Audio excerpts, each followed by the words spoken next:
There was a good deal of discussion, it seems, about how to drop it with maximum results. One ingenious idea was to start a really spectacularly pretty flare above the target a few seconds before the bomb went off. Why? To make sure that everyone in Hiroshima was looking up. Why? To make sure they were all blinded. Oh, God. And I've been working on our version of the bloody thing for 4 years. What's a man to do? Happened. There's nothing you can do. I disagree. I ought not to have stopped Arthur Mountney from issuing his statement. Wouldn't have done any good. It might have stopped this. Well, anyway, I'm going into print now. You'd better know about it before the balloon goes up.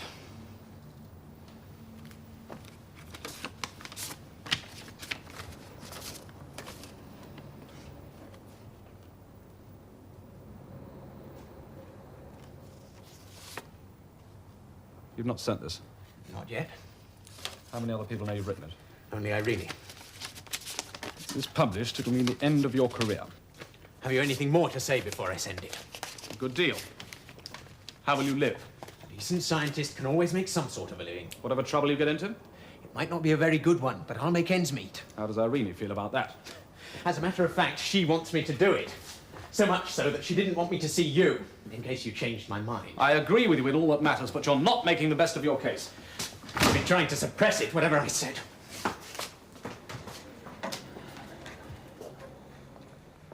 Only allowed one dramatic gesture, you know. That's no reason for not making it. It's a hell of a reason for timing it so as to do some good. The fact is, we both happen to be in responsible positions. This makes them intolerable. We can't give them up overnight. The first priority for everyone's sake is to get through the next few years without another war. How? By not selling ourselves short. When we've got the bomb, people will listen to what we've got to say about it. I think you and I take too much responsibility on ourselves. That's certainly true about our personal relationships. Well, we might be better men if we didn't. But scientists as a class are presumptuous. They think that the conscience of the universe. You've no more guilt to carry about Hiroshima than anyone else. Again, I disagree. In any case, I can make a more effective noise than most. Yes, and most of it will revolve around your breaching of the Official Secrets Act. For his sake, don't go off at half-cock. Be patient. Just hold your horses until you can actually achieve something. It'll be too late. It's too late already. You can dissent till you're blue in the face. You can't change the fact the Americans have used the thing. Then why wait? Because if you build up credit, particularly if you and Luke deliver the British bomb, you'll be in a position to have an influence on how it's used in future. I'm talking about moral authority. You must be seen to be impeccable. Then, if a protest has to be made, if a martyr's needed, then you can speak out. I don't see the difference. The difference is that people will listen to you then. Because they'll respect you then. This will command no more attention than the cries of any other soapbox orator at Speaker's Corner. And it deserves less. Because you're being disloyal, as well as futile.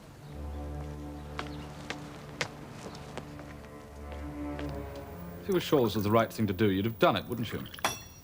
I suppose so. All I've done is to bring your doubts to the surface. I'm not sure they're particularly admirable. Well, what are they? Let's look at them together. I'm not happy about the possible repercussions on Barford.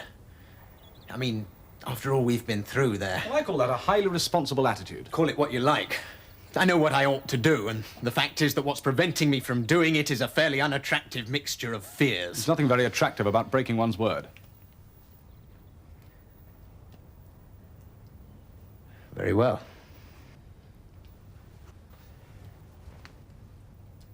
I shall just do nothing.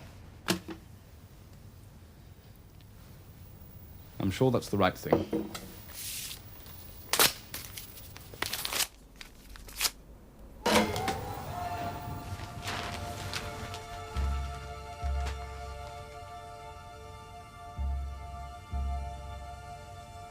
Aren't you going to talk to me tonight? Could only make things worse. What is all this? Be better if we don't speak until Martin comes back. No. Let's clear it up. You've done him harm, haven't you? He's going to toe the line, isn't he? That can only be your doing. Would you rather he ruined himself? If that's what you call it.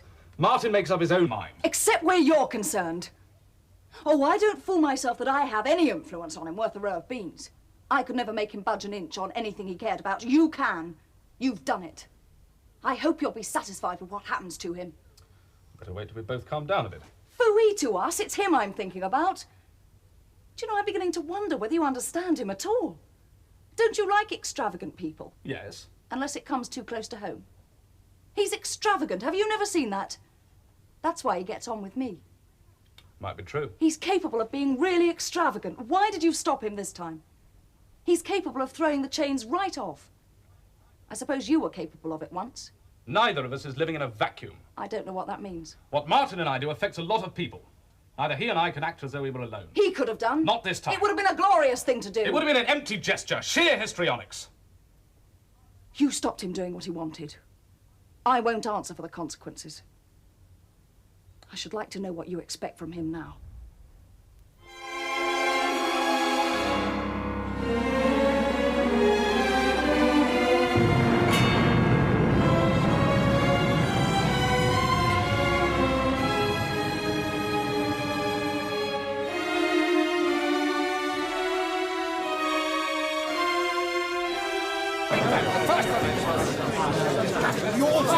Just in time! Have you seen this? We know. Must have been plutonium. The only point of dropping a second bomb would be for purposes of comparison. God, you're a cold fish. If anyone had tried to defend the first bomb, I might just have listened to him. But if anyone dares to try and defend the second, I'll see him in hell before I listen to a single word. I suppose it had to be dropped in a hurry. Eric, you worked on the actual bombs, didn't you? I had a fractional part in the hardware, yeah. How do you feel about that now? I haven't lost any sleep over it. You damn well should have done. Why pick on him? We're all tarred with the same brush. You speak for yourself. It's no use belly aching anymore. We've got to do something. That's all very fine, but what? It stands out a mile. We've got to make a few of these damn things ourselves. We've got to finish the job. It's the only way we'll get a say in what the politicians and the military do with our work. Yes, that's true. Mind you may have to get me out of clink, Lewis. Why is that? Because if we don't get the money to go ahead, and I don't mean next month, I don't mean tomorrow, I mean now, I am going to stump the country telling them just what they're in for. Well, what is it? A new phase in world politics. If you old men don't listen on the ground floor, there are just two things that can happen to this country. The best is that we'll fade out and become a slightly superior Spain. And the worst is that we'll get wiped out like a bunch of fuzzy wuzzies. When you see what the world's like, will that really matter so much? It would matter to me. All right.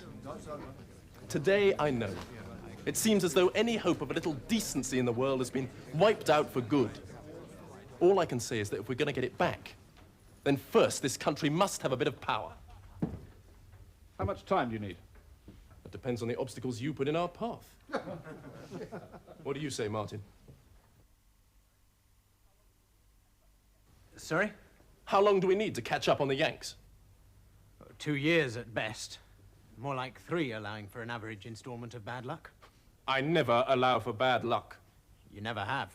And look at the result.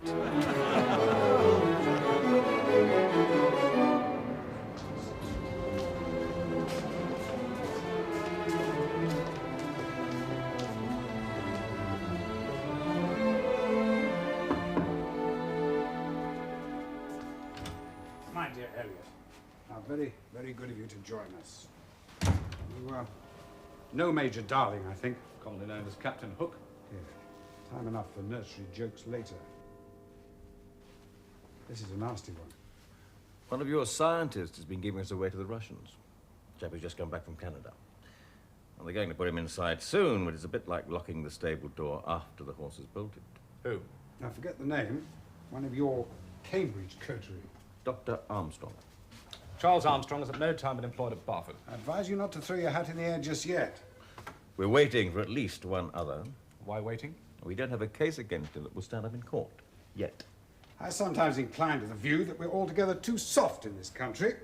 Any other country in the world would give short shrift to a spy. I sometimes think we shall go under just because we put too high a price on justice. It's our young friend, Sawbridge. You got anything definite against the poor devil yet? Well, my people know that he's been passing on classified information. How do they know? I say, steady on, old chap. Is he English? English as you are. I can't understand it. I don't want to set up as better than anyone else, and I can understand most things at a pinch. I expect we've all thought of murder, haven't we? As for rape, anything else you care to think of. I can conceive of circumstances under which I could commit every other crime in the calendar. But betraying my country, I couldn't do that. Do you know anything about Sawbridge that I don't? Not a thing. Since the accident, he's been about as rabid as Friar Tuck. What does that prove? All right. He might have gone underground. How do you know that I haven't? How do I know that you haven't? Both of you. God knows we were tempted enough 10 years ago. This isn't getting us very far. Do you think you're getting us very far? Now you want me to get rid of my best radio chemist. You know the delays that'll mean when we run in someone else? I don't even like Sawbridge much. He's not my cup of tea as a chap.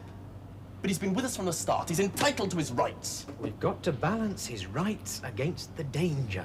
You've not given me one single piece of evidence that he's got anything to do with these security leaks. I'm not concerned with them. They're rumors in any case. I'm saying something different and much more simple. For the purpose of anyone running Barford, the world has divided itself into two. Sawbridge is a communist. He belongs to the other half. If we keep him at Barford, it may do the place finite harm.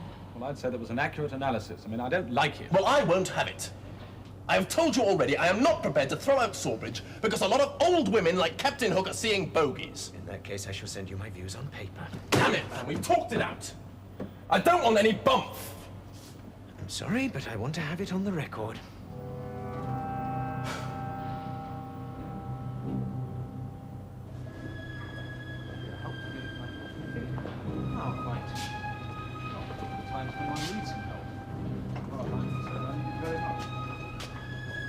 The trouble is, we're not likely to agree. How's it coming out, Eric? 80% reliable.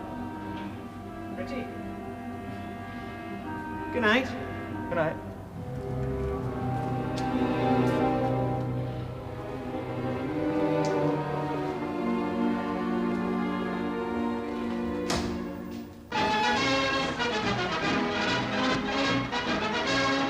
The mid-morning train from the West Country brings atomic scientist Charles Armstrong to London and the courtroom of the old bet. Armstrong, recently returned from Canada, is a leading figure in the development of the Allied atomic bomb. He has now confessed to passing top-secret scientific information to the Russians. His trial is being followed anxiously by the world's press. Was Armstrong working alone, or are there other Soviet spies as yet uncovered? In America, as well as Britain, the hunt is now on.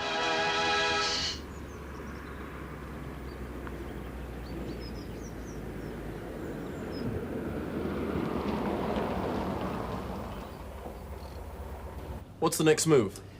I'm a bit stumped, to be frank. I had hoped first to satisfy myself about some of your other colleagues, and second, to get some help in proving my case against Sawbridge.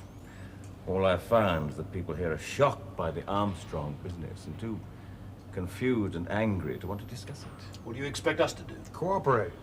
Sawbridge is responsible for the worst passage of information yet. We know what's gone over, and it's virtually everything to which he'd had access. I could strangle the bastard. If our people are killed by a Russian bomb, it'll be his fault. Now, the trouble is, we can't prove anything without disclosing our sources. And we may need to use them again. No, the only way is to break him down. You've tried? We would have been very remiss if we hadn't. Without any result. He's a tough one. Well, what does he say? He just denies it flatly and laughs at us. How long can he keep that up? Well, bugger that for a game of soldiers. The first thing is to get him out of the lab before we shut up shop tonight. I'm not sure that's right. Have you another suggestion, Dr. Elliot? I suggest, sir, that the sensible thing would be to leave him exactly where he is. Oh, with great respect. I wonder whether that might not be the wisest course. I won't have him in my lab a day longer. How would you prevent him getting away with your latest stuff? That can be taken care of, sir. If we move him, we'll have to make some excuse. And if he isn't rattled, he might insist on a very good one. Yeah, how in God's name do you expect us to work with a man we can't even speak in front of? If we leave him where he is, he'll be under my eyes. You'd prefer that? I should very much prefer that, sir.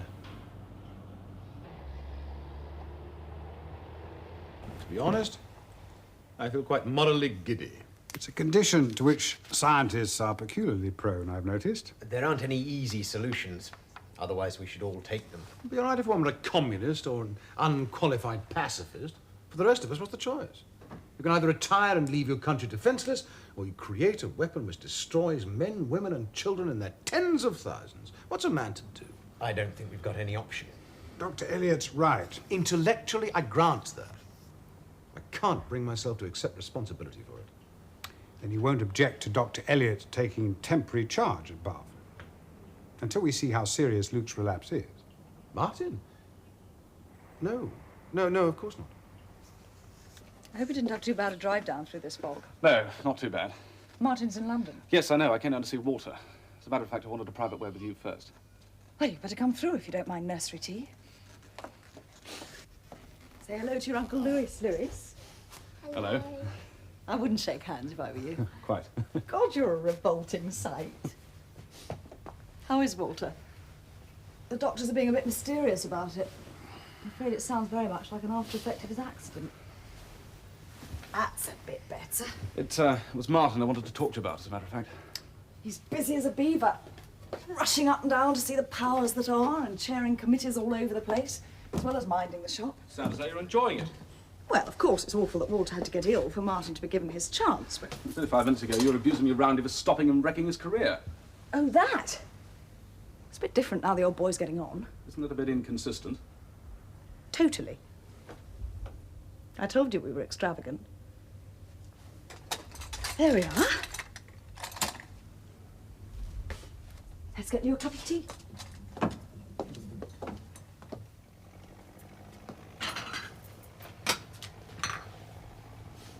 I love the fog, don't you? Best thing about Bayswater, in my autumn childhood days. It used to transform those high, shabby, genteel houses. I'd steal out into it, hug it round me like a cloak and be whoever I wanted to be. And who are you pretending to be now? The free woman who has settled down to enjoy the blessings of bourgeois life? I'm not sure. It is a pretense. I think I got to the age when I'm not unwilling to give up racketing around and heave a sigh and put my feet up. If only your namesake had let me. Are you happy with what Martin's doing? What about? Well, he's spying on Sawbridge, isn't he? Sawbridge is a spy, isn't he? All the same... You stopped Martin doing what he wanted to. I told you then I wouldn't answer for the consequences.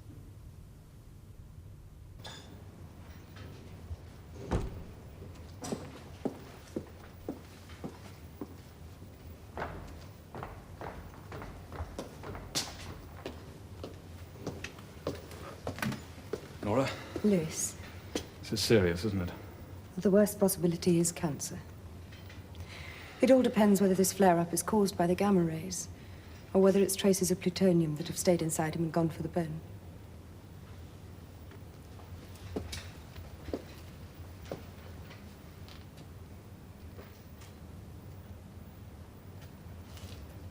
How many other people know? Most people here. Why do you ask? Just that I've noticed how many people hide any mention of cancer. He wouldn't have any patience for that. Nor should I. Who's nursing him? Mrs. Drawbell. She's better at it than I am. I suppose if he's knocked out for years, I shall have some practice. As a matter of fact, if I've got him on his back for keeps, I should be grateful. As long as I've got him.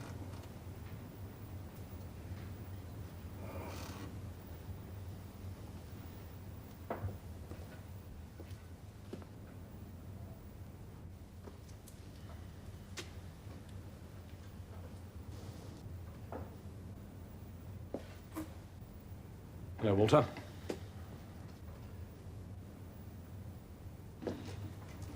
I shall be surprised if they're going to finish me off this time. I don't put the carcinoma theory higher than a 20% chance. Congratulations on your election to the Royal Society. If you wouldn't mind, Mr. T. Thank you.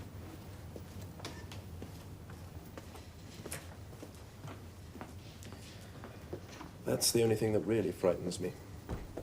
When the old men give you your ticket a year or two early, You wonder whether they're hurrying to get in before the funeral. Haven't heard any whispers about that. That's a relief. The trouble with people trying to dispose of you like this is that it gives you time to think. I couldn't help being a scientist, could I? If I had my time over again, I'd do the same. But none of us is going to be easy about that blasted bomb. But what else could we do? You know the whole story. What else could chaps like me do? Once heard Hector Rose say that events get too big for men. Did he, by Jove? Perhaps he's not such a stuffed shirt after all. Of course events get too big for us. We just have to act as though they don't. Curiously enough, the moment you think these things aren't going to be your concern much longer, you think, how could I have made a difference? I've been lowering my sights, Lewis. All I want is for us to get through the next 20 years without any of us dropping the bomb on each other. I think if we struggle on day by day, inch by inch, we can just about do that. I've got to get the bomb produced. I've got to make the military understand what they can and cannot do with it. I shall have some fights on my hands, both inside this place and outside it. But I really do believe I can do it. 20 years of peace would give us all a chance.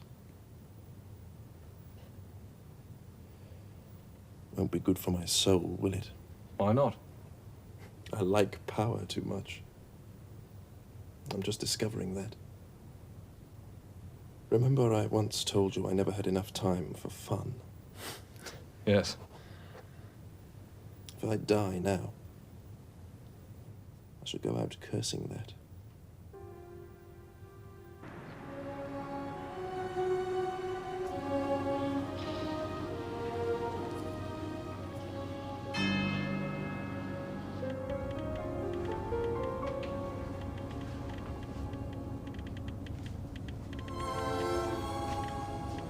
Plutonium. How much? Not much. I suppose it's worth a few £100,000. Touch it, it's quite safe.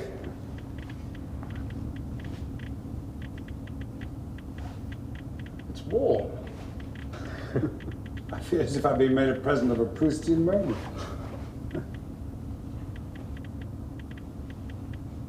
Are you all right? Quite. I just feel extraordinarily happy for some reason. Yes, indeed. I congratulate you, Dr. Owen. Fine achievement.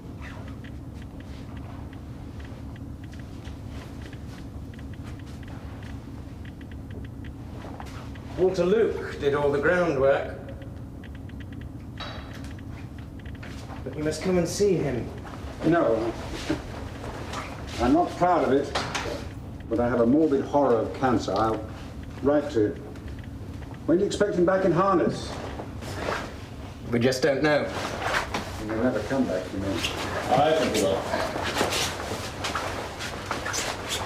Mark you, the thing about a team is that no one member is indispensable. If anyone goes down, there's always a better man behind to take his place. You can carry on. There is a problem. I don't see it.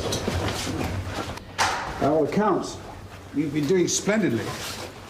And you've just this minute demonstrated that you can deliver the goods. It would ease my mind if I could explain a little what I mean. Very well, then. I'm sorry to press this, but I couldn't let myself be responsible for another Sawbridge. God forbid. Was there any evidence of another? None that I know of. But if we can't touch this man, it's not impossible that someone else will follow his example. Well, it's not impossible. No. I'm bound to say, not exactly our fault. We haven't touched her present colleague. I have a view on that. We want to hear it. Everything I say here is privileged? Well, within these four walls. I think there's a chance that Sawbridge can be broken down. It could only be done by someone who knows him. Who? I'm ready to try. In fact, if you want me to run the place... Till Luke recovers, merely. Till Luke recovers, I don't see any alternative. I can't accept the responsibility if the situation's left as it is. There are a great many disadvantages and no advantages to put against them against scientists becoming mixed up in police work, even now. In the long term, I think that's right, but there are times when one can't think in the long term. This is one of them. No one else can make this man confess. There's no proof that you can. I may fail, but that's no reason for me not to try. Well, I've gone so far, I suppose someone was bound to go the whole distance. I ought to say that Luke and I haven't been in complete agreement on this. I proposed easing Sawbridge out last summer. I take it Luke resisted. I felt sufficiently strongly about it to put it on the file. I see. Well, Dr. Elliot, you must put us straight.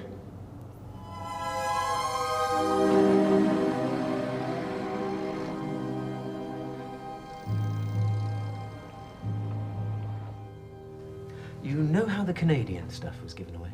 No more than you do. Well, you knew Charlie Armstrong, didn't you? No more than you did. You were in a different ring, were you? The word is cell, and I've never admitted to being in one, have I? You remember we chose the wrong solvent for the plutonium? While we were waiting for the rods to cool. And then a good deal later we changed our minds. Yes. Only Luke and you and I knew about the first solvent. Very likely. The Russians know. If you say so. I didn't tell them. Luke didn't tell them. Well, I say I didn't.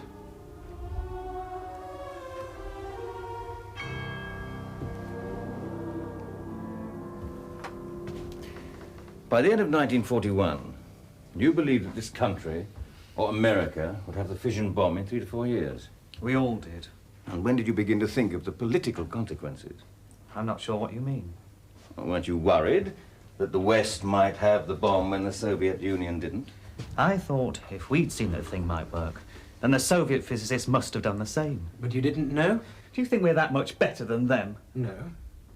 But there were more of us. Anyway, you thought they ought to know what we were doing.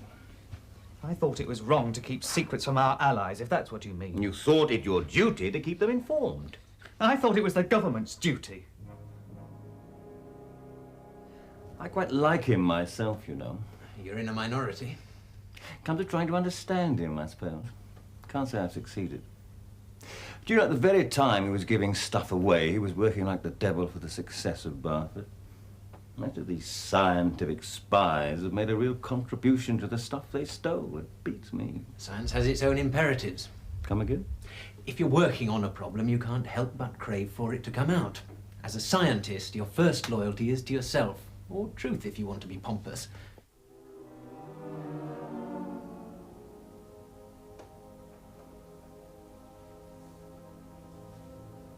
I suppose you've kept notebooks about your work at Barford. Yes. We shall want them. I shall want them when I go back. What makes you think you're going back? It'll delay the project if I don't. Perhaps even wreck it. You should have thought of that before. I've thought of it more than you've given me credit for. After you made the first contact I've not admitted that. After you made the first contact, or before? I've thought about it all along. All along. I just... No, I'm not saying any more.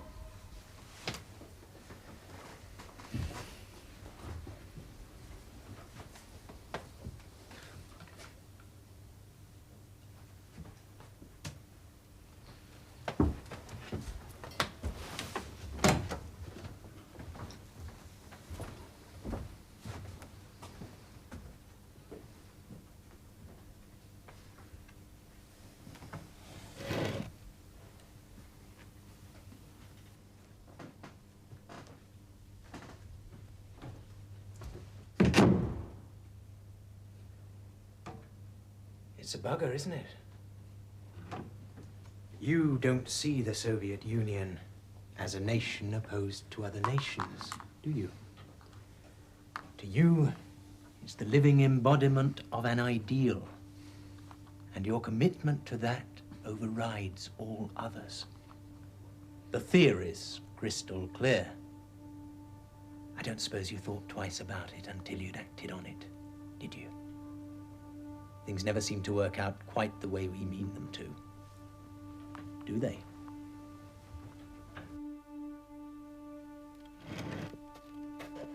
You see, you haven't just betrayed your country.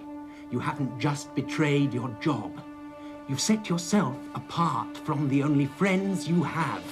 You are, finally, alone.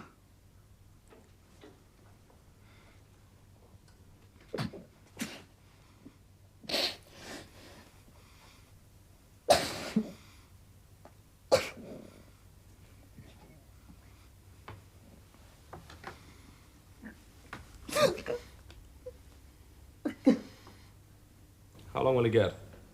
The same as Armstrong. 10 years. Thereabouts. It's a long time for a young man. We've got to do it. I suppose, in the circumstances, it is the best solution.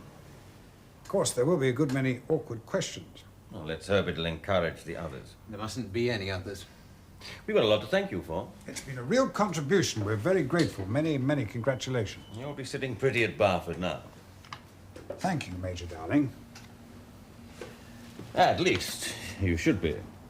If there's any justice, after what you've done, none of my business, of course. Quite.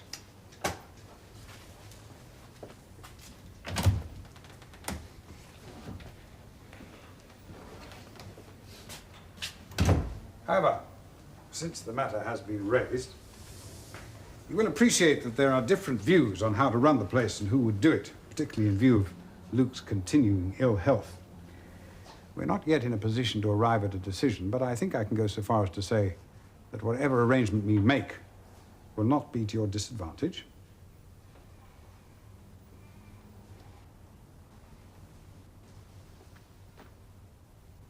I didn't expect this. Did you not? I find that improbably naive. However, I mustn't detain you further.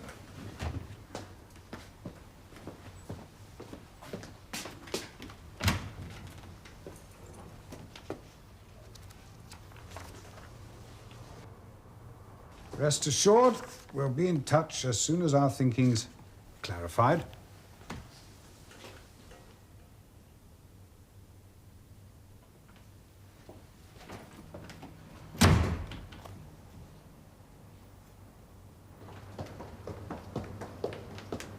Oh, then, good night. No, I want to work with you. I'm sure we shall both regret it. Can't help that.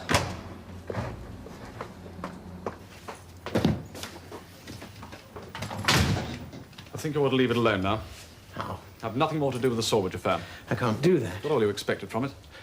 What did I expect from it? Credit. You think that's all? Well, you wouldn't have done it if you hadn't seen your chance. Well, that may be true. I should also say that I can see the logic of the situation, which others won't recognize, including you. I distrust seeing the logic of the situation is very much to your own advantage. Are you in a position to speak? Look, I've done bad things, but I think I could have done some of the things you've done. Well, I take it the damage he's done is smaller than outsiders will believe.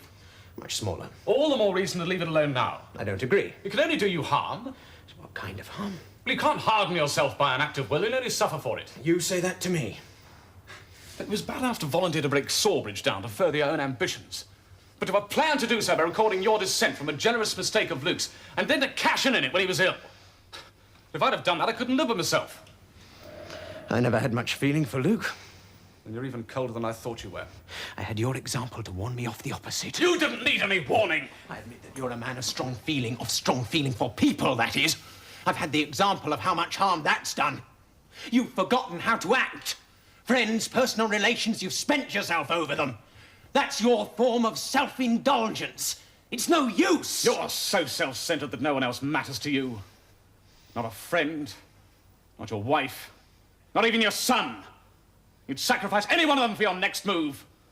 You've been a failure for so long, there's not a glimmer of warmth left in you. Why do you think I want this job? What will you do with it after the way that you've got it? Are you just look upon human existence as a problem in logistics? You don't have friends. You have colleagues. Is that going to be true of them all? You'll turn on anyone if you can see any advantage in it. In the long run, you have no loyalty. Who have you expected me to be loyal to? To you? You made it too difficult. Or you appear to be unselfish, but what you want from anyone you're fond of is in the last resort your own self-glorification. I have wanted a good deal for you. No, you've wanted a good deal for yourself. Apart from Luke's health, our masters feel that the Sawbridge affair does leave a question mark over his judgment. Luke's a splendid scientist. The question is, does Barford really need a splendid scientist at the top? I'm thinking aloud. Isn't what we need someone who'll see that the place runs smoothly just at present? It's always dangerous to be frightened of the first rate. I much admire your objectivity, my dear Elliot. It's all the more remarkable in view of the fact that your brother is the only other serious contender for the post. It's probably as good as they come if all you want is an administrator. Administrators, of course, being a very lowly form of life. How about that? No, it's no matter. I fancy he'll do rather better than you give him credit for. Between him and Luke, it's no contest. But isn't it in Luke's own best interest to ask him to take a strain like this? Well, surely that's for him to decide. I'd like to think so. Leaving aside the matter whether it's fair to him, is it responsible of us to place a man in a position of having to pass judgment on himself? Giving you my best advice. Ask Dr. Elliot to come in, would you? I appreciate that. Thank you. And believe me, my dear Elliot, I am loath, as usual, to ignore it. Nonetheless, in this instance, on balance, I fear I must. And to pray. Good morning to you. Good morning. Sorry to have kept you. Please. We've concluded our deliberations at long last. We want you to take on the post of acting superintendent at Barford. Acting only in the sense that you report to a supervisory committee. It's an honor. May I have a few days to think it over? We should be very happy to see you installed there. Perhaps I could give an answer by the end of the week. Of course. I see your old flame Edgar Hankins is getting married at last. I could stop it. I could still have everything I wanted 10 years ago. Why shouldn't I? I don't know. But you won't. You're positive. You're right. I never knew where I was with the H. Never knew if he needed me. Mind you, Martin doesn't need me. He could get on without me or anyone else. But he wants me. He always has. I never had that much faith anyone would until he came along. It's difficult to believe you suffering from diffidence. People who know they're attractive don't have to keep putting it to the test.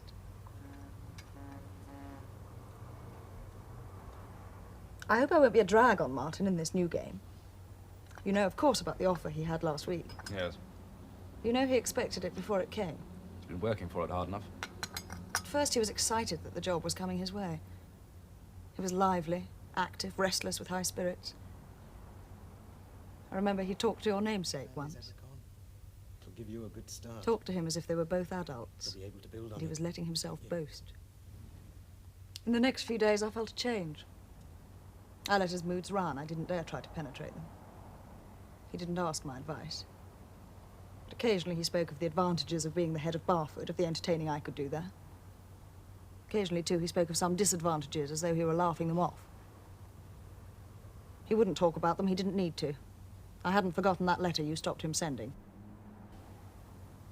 Then a couple of days ago, he suddenly came out with it. The head of Barford's just as much a part of the machine as any of the others. If I take the job, I shan't have the trouble of thinking for myself again.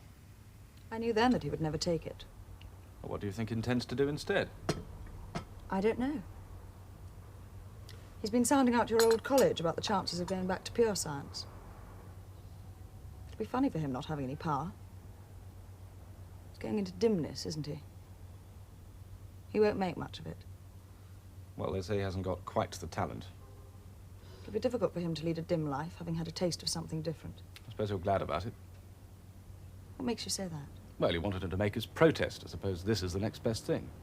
No, I'm not cut out for this. I'm a sprinter. I could have stood a major row. Would have given my life a purpose. I should have been of more use to him than any of you. Yes, I believe you would. It isn't often that you pay me a compliment. It was meant. Thank you. But you mustn't give me too much credit. I shouldn't have worried if Martin had become the boss at Barford. I should have enjoyed the fla-fla. Why is he doing it? I wish I could tell you that. Do you think he's just trying to be a good man? Well, I should like to believe that. You think he's got another motive, don't you? We usually have. You think he's doing it to take it out on me. To show me that things have changed since he married me and that he holds the whip hand now. Oh, you're wrong. If he's reacting against anyone, it isn't me. You won't be able to influence him now, will you? My dear Elliot, kept us on tenterhooks to the 11th hour, huh?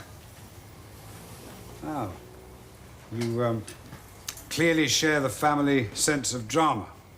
I very much hope that your answer's favourable. I'm afraid not. In fact, I've decided to resign from Barford altogether. One is, of course, not unaccustomed to seeing men go to extreme lengths to get a job, and then agonizing over whether or not they can accept it.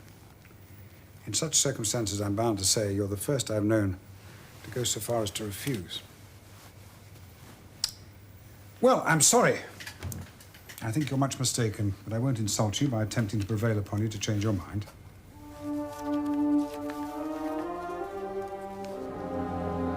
It's a change from last time.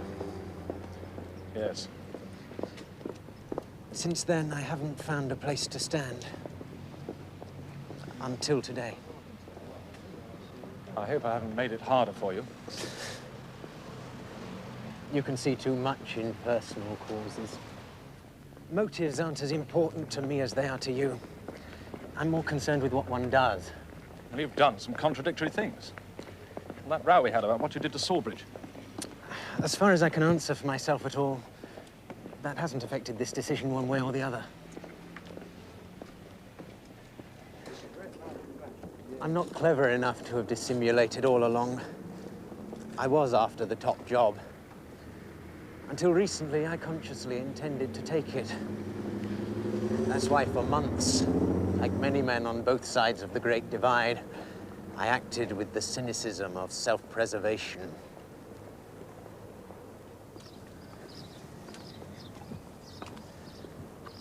Some of us have been too delicate about personal relations. People matter. Relations between them don't matter much. Lewis. That night I broke Sawbridge down. You said some true things. You also? I am colder-hearted than you. I care much less for the people around me. Unless you're a Sawbridge, there is no clear-cut way. You either have to retire, like me, or struggle on, as Luke is doing, taking your share of what's been done, of what might still be done, and hoping you'll come out at the end of the tunnel. For a warm-hearted man, perhaps that's the only way.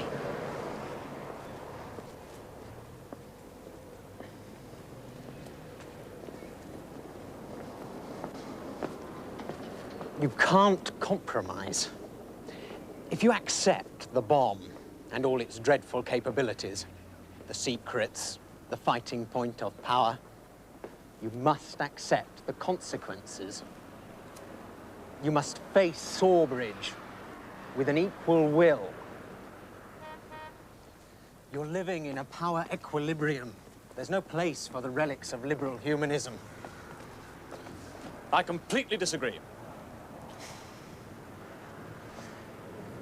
You mean you can't find a compromise, but your personal ties make you keep trying for one. That's why you leave it to worse men to take the other way. Sometimes it's only the cold who can be effective.